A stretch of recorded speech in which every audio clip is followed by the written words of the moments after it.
Hey everyone, Miss Fisher here, and today we're going to be reading The Rough-Faced Girl by Rafi Martin and David Shannon. And we're reading books about Native Americans because this month it is Native American Heritage Month. Let's get started. Once, long ago, there was a village by the shores of Lake Ontario.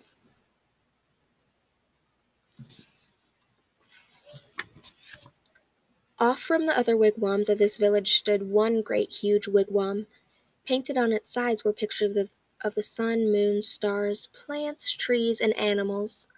And inside this wigwam there was said to live a very great, rich, powerful, and supposedly handsome, invisible being. However, no one could see him except for his sister, who lived there too. Many women wanted to marry this invisible being, but his sister said, only the one who can see him can marry him.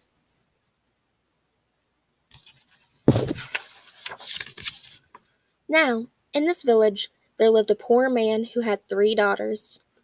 The 2 older daughters were cruel and hard-hearted, and they made their youngest sister sit by the fire and feed the flames.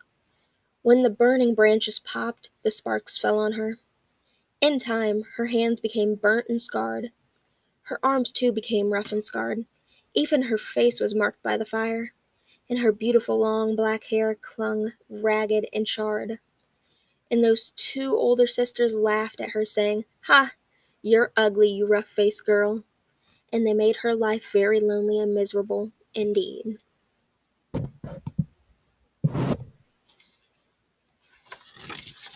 One day, these 2 older sisters went to their father and said, "Father, give us some necklaces. Give us some new buckskin dresses. Give us some pretty beaded moccasins. We're going to marry the invisible being."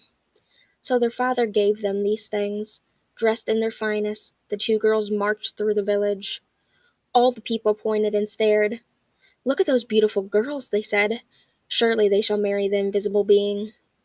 And if those 2 girls were proud and hard-hearted before, they were even prouder now. They walked hotly through the village. At last they came to the wigwam of the invisible being, and there was his sister, waiting.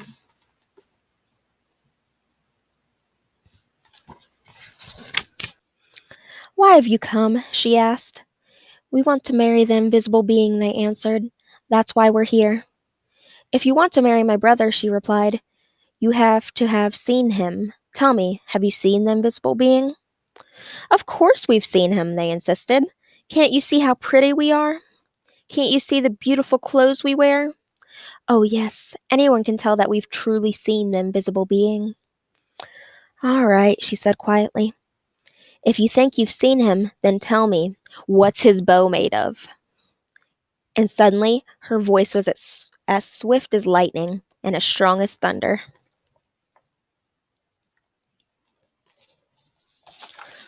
"His, his bow?" they stammered in surprise. "His bow, we know." But turning desperately to one another, they whispered, "What shall we say?" "Let's say it's the oak tree." So they said, "It's the great oak tree." "No," said the sister of the invisible being. "No." Oh, she saw at once how they lied. "Tell me," she continued, "if you think you've seen my brother, the invisible being, then what's the runner of his sled made of?"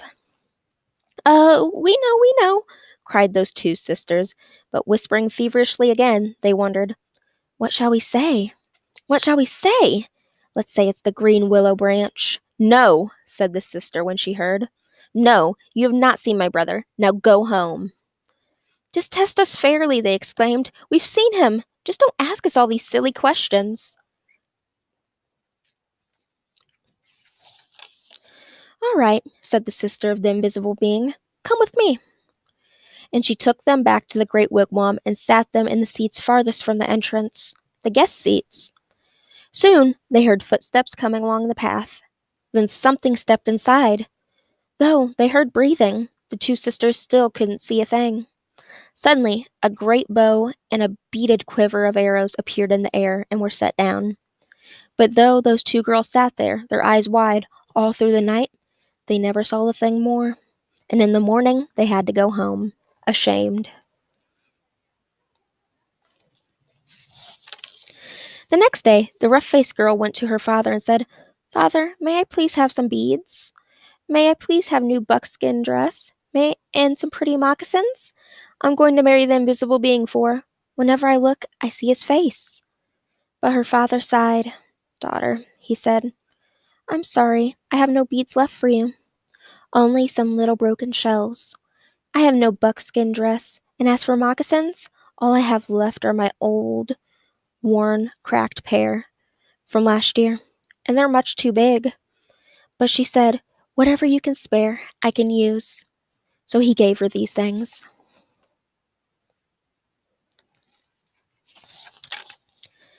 Then she found dried reeds, and taking the little broken shells, she strung a necklace. She stripped the birch bark from the dead trees and made a cap, a dress, and leggings. And then, with a sharp piece of bone, she carved the bark picture of the sun, moon, stars, planets, trees, and animals. She went down to the lake shore and soaked the moccasins in the water until they grew soft. Then she molded them to her feet, but they were still too big, and they flapped like duck's feet as she walked. Then all the people came out of their wigwams. They pointed and stared. "Look at that ugly girl," they laughed. "Look at her strange clothes. Hey, hey! Go home, you ugly girl. You'll never marry the invisible being." But the rough-faced girl had faith in herself, and she had courage. She didn't turn back. She just kept walking through the village.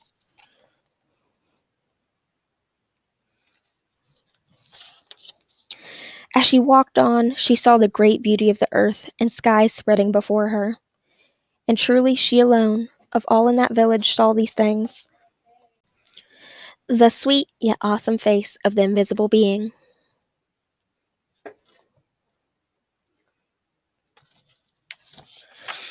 At last she came to the lake shore, just as the sun was sinking behind the hills, and the many stars came glittering out like a fiery veil in the darkening sky overhead. And there, standing by the water's edge, was the sister of the invisible being, waiting.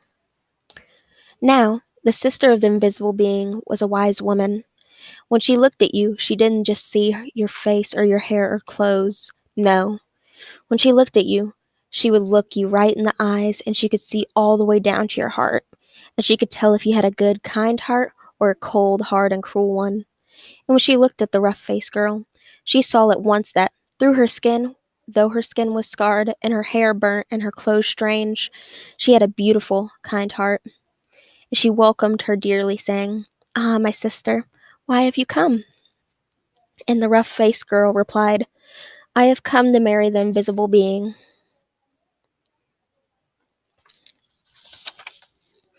"Ah," said the sister very gently.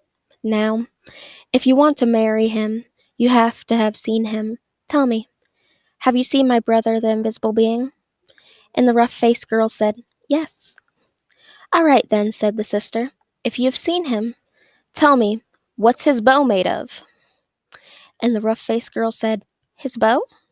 Why, it's the great curve of the rainbow."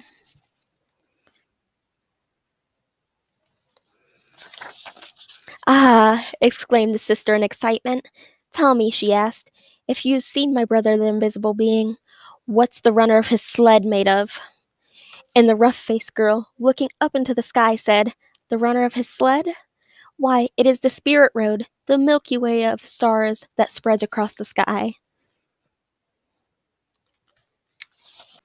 "Ah!" cried the sister in wonder and delight. "You have seen him. Come with me." And taking the rough-faced girl by the hand, she led her back to the great wigwam and sat her in the seat next to the entrance, the wife's seat. Then they heard footsteps coming along the path. Closer and closer, the entrance flap of the wigwam lifted up, and in stepped the invisible being. And when he saw her sitting there, he said, "At last we have been found out." And then smiling kindly, he added, "And oh, my sister, but she is beautiful." And his sister said yes. The sister of the invisible being then gave the rough-faced girl the finest buckskin robes and a necklace of perfect shells. "Now bathe in the lake," she said, "and dress in these." So the rough-faced girl bathed in the waters of the lake. Suddenly, all the scars vanished from her body, and her skin grew smooth again, and her black, beautiful hair grew in long and glossy as a raven's wing. Now anyone could see that she was indeed beautiful, but the invisible being and his sister had seen that from the start. Then, at last, the rough-faced girl and the invisible being were married. They lived together in great gladness and were never parted.